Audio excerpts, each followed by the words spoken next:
Hi, my name is Gwen G. Fonte. I'm from Ramsden 5, and today we'll be solving a problem given here, which is y squared is equal to 4x plus 12. Now, at first glance, we could actually say that it is a parabola. Parabola is a conic section that passes either the y or the x-axis twice, and in this case, it is y-axis that it passed twice. Now, if we want to visualize it, draw a plane and we'll create an x and the y, and since it said that it is y squared, it will pass the y plane or y-axis rather twice, and which would be something like this or something like this. Now we know that a parabola looks like this or like that, something like that. In this case, since it passes the y-axis twice, it is a parabola that is either going this way or this way. But how do we find out, or how do we know if or whether which of the two it is? Now we look at the x. So if x is a positive, which is in this area right here, is the negative.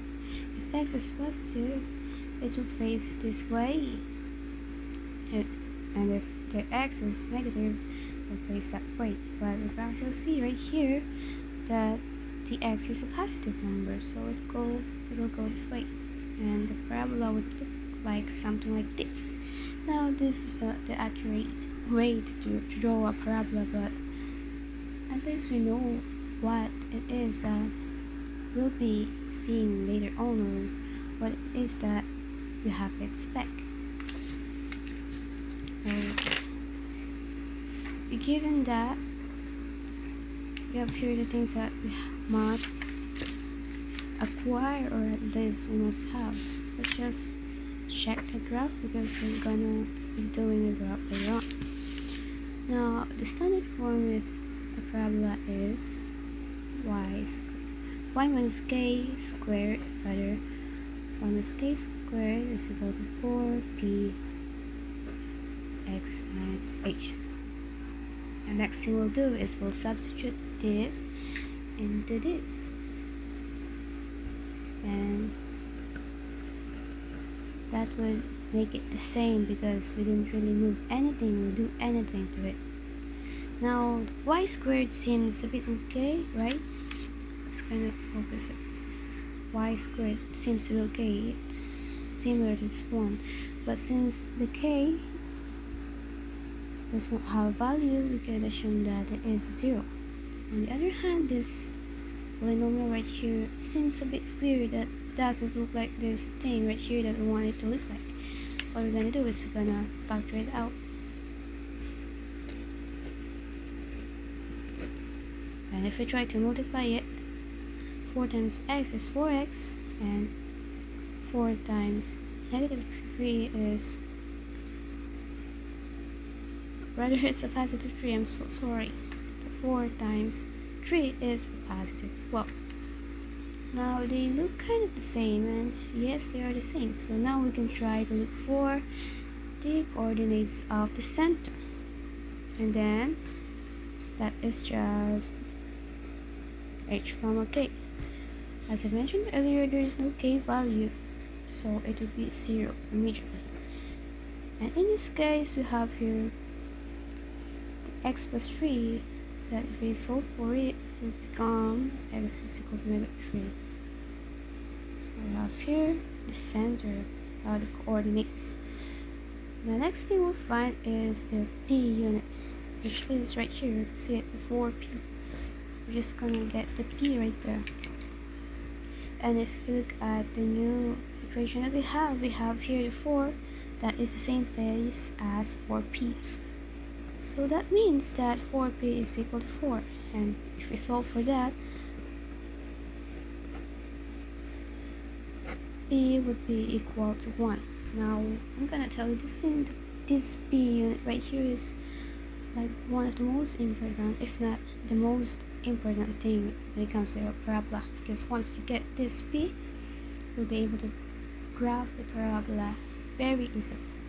Now that we have the coordinates and the P unit, we can actually plot the graph right now. So it's not really very accurate, but I guess good enough to show, or to represent this parabola right here, right? So this is x and the y axis. This is -1 and -x, and we'll start with the center of the coordinates. The coordinates are center.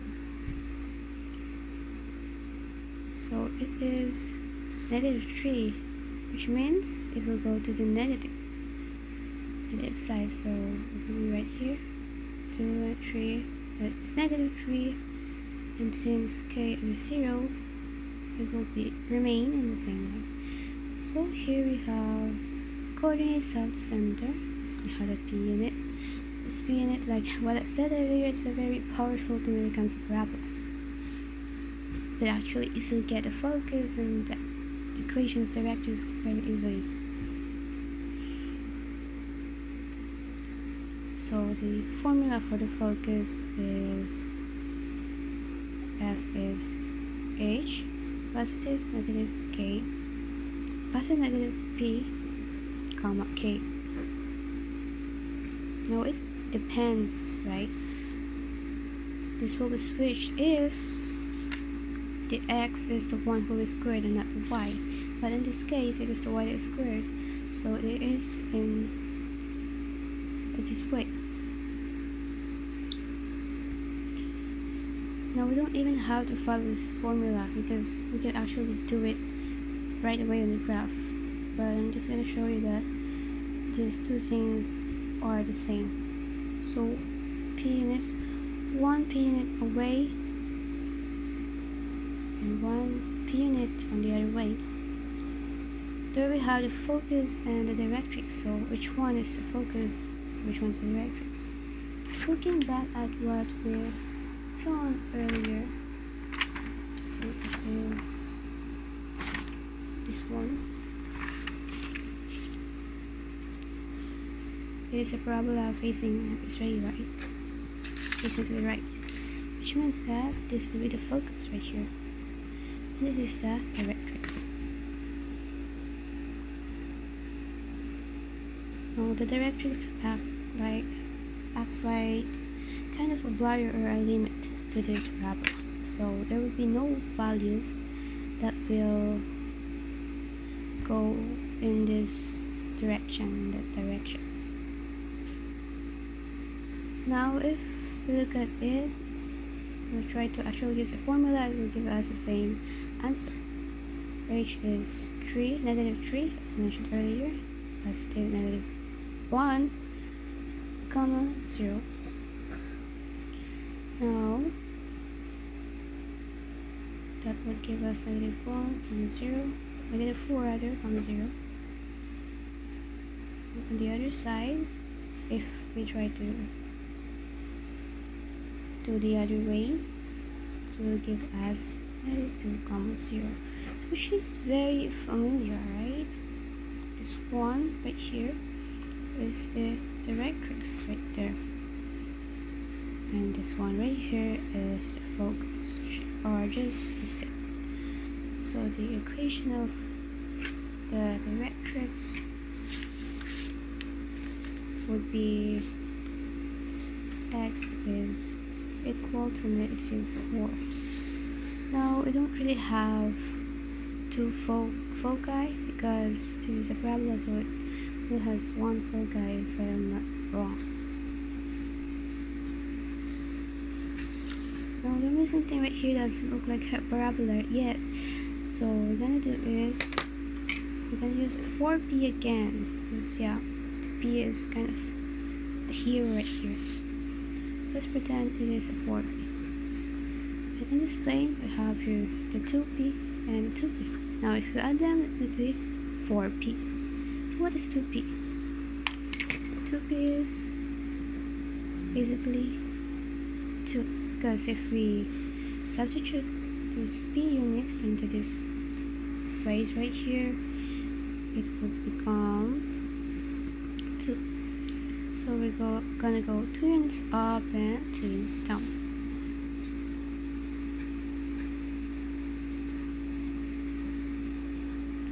Which is just right here and this thing right here. Now we have like this 3 dots right here, we can see them. And if I try to trace them, look at that, we have parabola right now. And I'm so sorry for the drawing, but yeah, let's just pretend it's a perfect parabola. Now we have here the focus I said earlier, so let's just put it right here. Focus is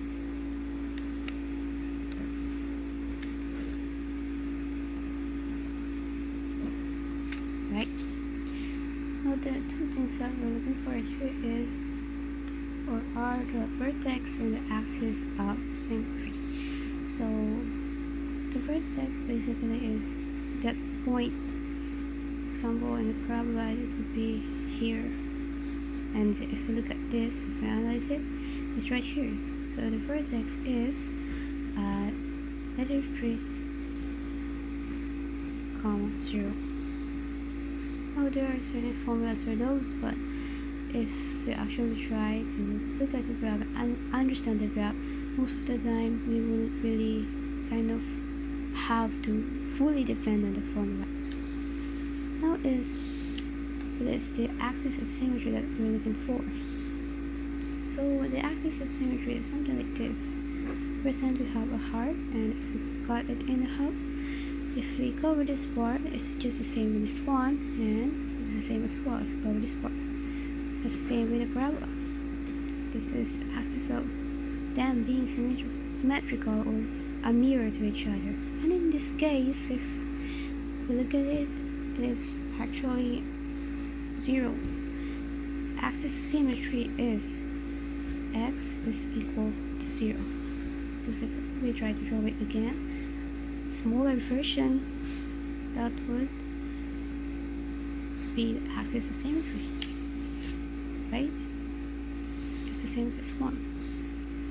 Now if we wanna really be sure, if we're not sure yet, the formula for the axis of symmetry is